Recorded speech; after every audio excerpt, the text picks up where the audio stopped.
Many years ago, within the great weapons hall of Asgard, Thor curses at what he knows should be his, forged by the dwarves from mystic Uru metal in fires that would melt the sun, laden with enchantments by the All-Father himself, able to shatter whole planets as easy as pebbles.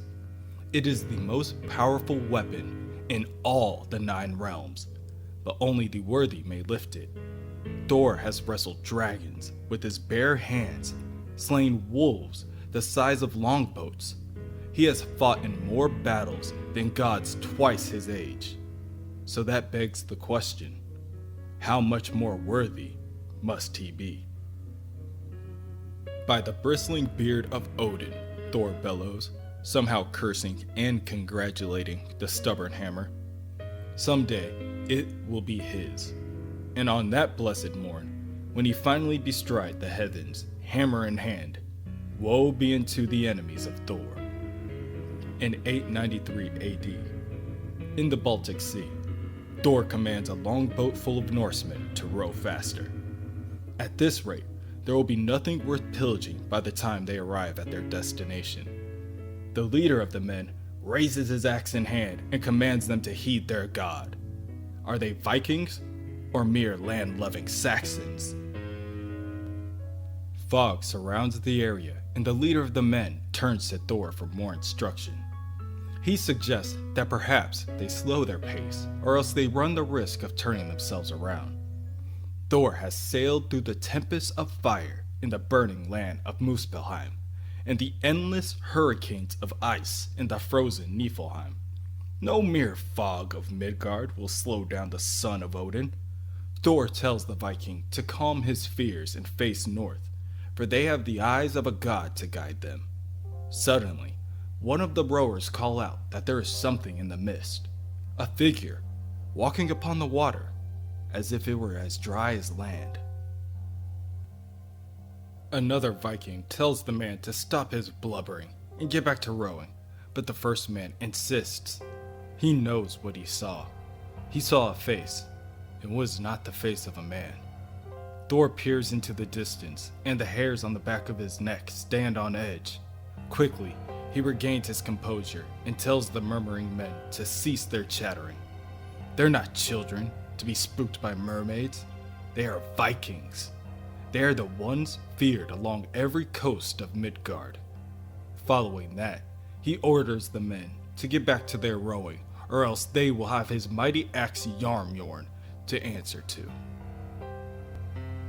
There is something faint in the distant fog, moving as smoothly as a shadow, slowly, watching. Eventually, Thor tells the Norsemen to slow down the pace until the fog passes. He was wrong before. This fog is unexpected. The shadowy figure continues to creep as if there was a force drawing him forward. Something like the smell of godflesh. The figure's shadowy cloak flies up as the figure begins to dash around the longboats and out of sight. For now, it is content with following the godly Thor. It knows it won't be long until Thor leads it to his kin. 3 days later, along the banks of the Neva River, in what will someday be called Russia, the Norsemen charge. The leaders of the Vikings yearns for the ensuing battle to begin. His men hunger for death and plunder. Their weapons thirst for the blood of the Slavs. But Thor did not cross an ocean merely to face a bunch of Slavs with spears. Thor was told that there would be gods awaiting him. Where are the gods that are sworn to protect these bastardly rivermen? The Slavs bellow back that Perun, the Storm Lord, and Chernobog, the Black, are on their way. And when they come, flying on their great winged stallions, golden axes in hand, thunderbolts flying, the Vikings will have wished they had sung another tune. And here they come, claims one of the Slavs. Lord Perun, he screams victoriously, a giant snow-white winged stallion, stained with blood, restlessly searches for a place to land.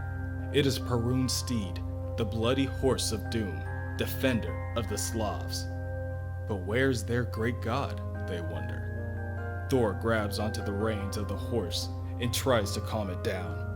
What has gotten it so disturbed, he wonders, before the leader of the Vikings asks for his attention for a moment. With the gods of the Slavs elsewhere, perhaps it would be best if Thor left these rivermen to him and his Norsemen. Thor lifts himself onto the horse's saddle and tells the Viking that they can do what they like. However, when it's all over, they better save a cask of ale for him. Thor pulls on the reins, and the horse first starts to wave its mighty wings before lifting off into the clouds. And as he does, the clouds begin to drip blood. God blood. Thor knows now that immortals had just recently died in these skies, and it would appear that the reign of death had just begun. Another winged horse, similar in almost every way, except this one pitch black, mounted by a headless person in armor, flies towards the ground. Chernobog the Black, Thor presumes, a bloody riderless horse and a headless god. Someone has certainly ruined Thor's fun for the day. It is possible that the gods of the Slavs could have done this to themselves. Thor once saw two gods slay one another in an argument over the day of the week. But that would not explain the nagging feeling in the back of his skull. The one he hasn't had since seeing the dead god's face in the waters of Iceland. He imagines it's the same feeling the boar gets when the great horn sounds and the warriors rush into the streets. The moment right before the spears go flying, when the beast first realizes it's being hunted. The shadowy figure floats up in the air behind the god of thunder. It clutches its fist, and a shadow creeps around its hand to form a black blade. In an instant, it lunges forward and decapitates the horse, severing its head and front legs with the same swipe. Thor doesn't even have time to process the ongoing events before he begins to fall to the ground. Unable to fly, Thor can do little more than cling to the clouds. The shadowy figure's cloak flies up as he follows Thor down.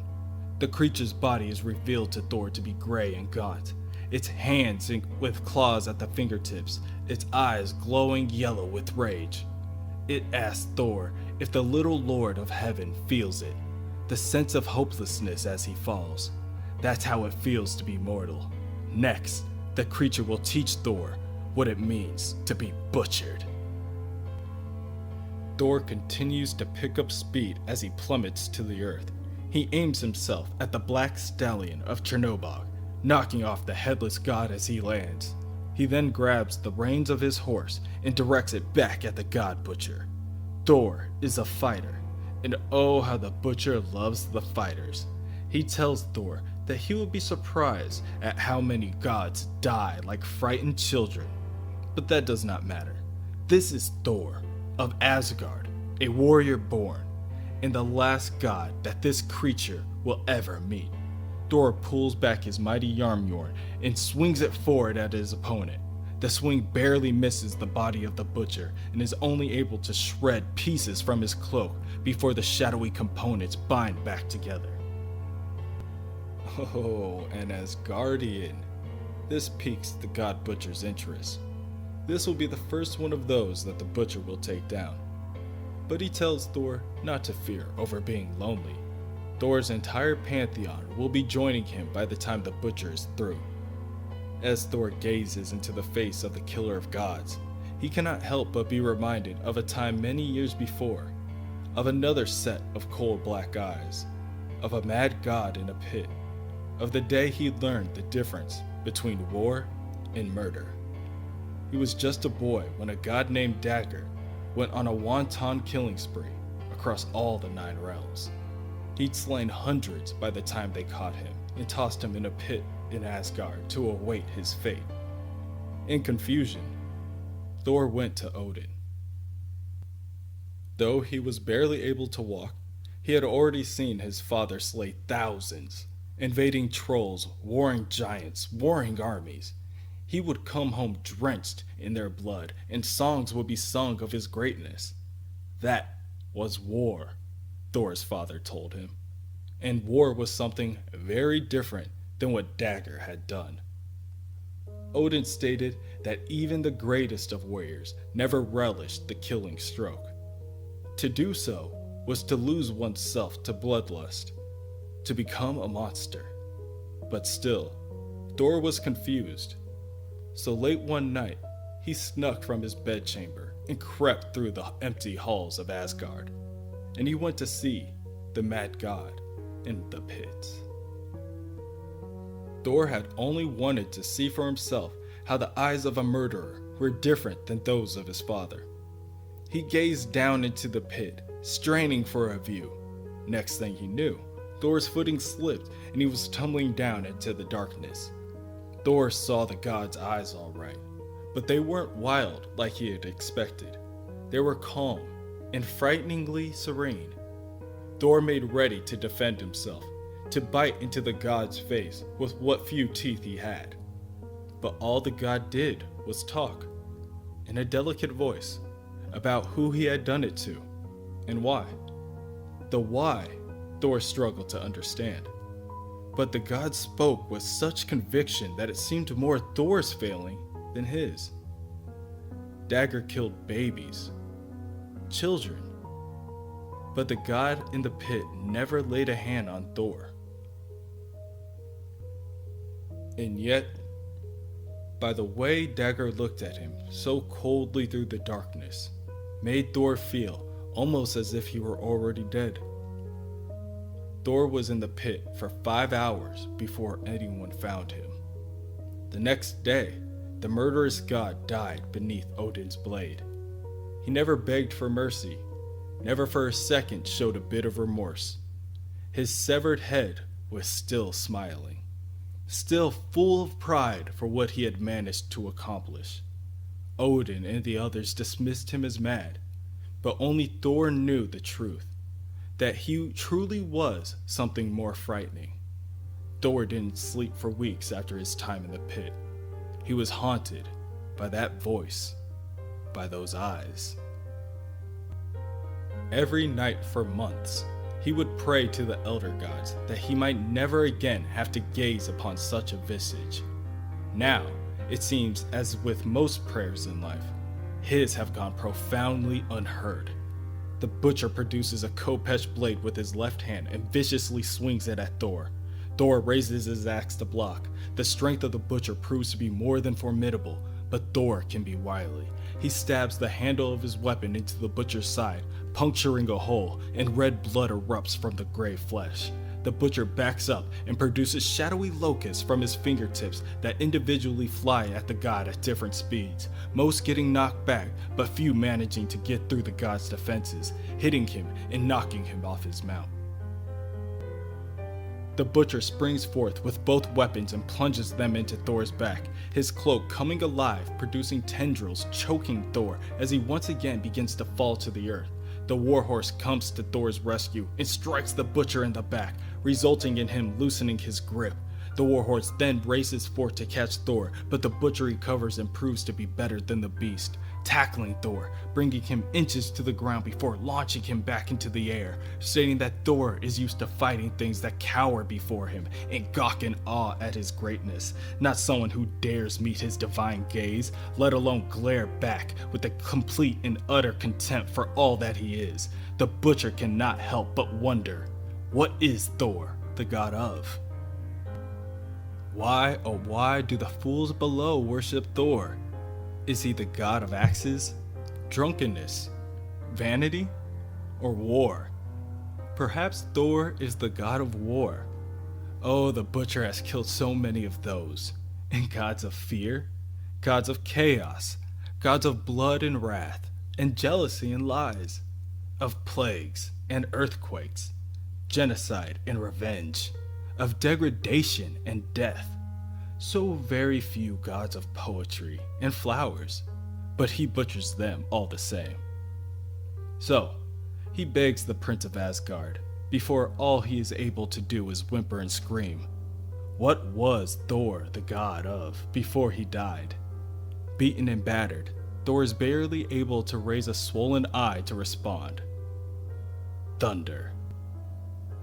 A bolt of lightning cracks between the two opponents and the two begin to plummet to the ground. In present day, in deep space, on a world of dead gods, Thor, the hero of Asgard, slams his hammer. It has taken hours, but the servant of the god butcher finally falls.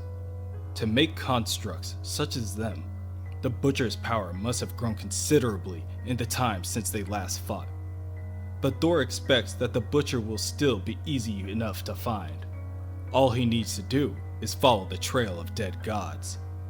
Thor lights up a torch from the building wreckage and begins to make his way off the dead world. Thor did not know these gods of Indigar, but nevertheless, they will be avenged. So swears Thor of Asgard. He will finish what he started long ago. No matter the butcher's power, no matter where he runs, no matter how long it takes, Thor begins to spin Mjolnir before launching himself upward. Onward, he calls, to omnipotent city, to the halls of the all-knowing. He instructs Mjolnir to fly with all the speed it can muster, for the longer they wait, the more gods suffer.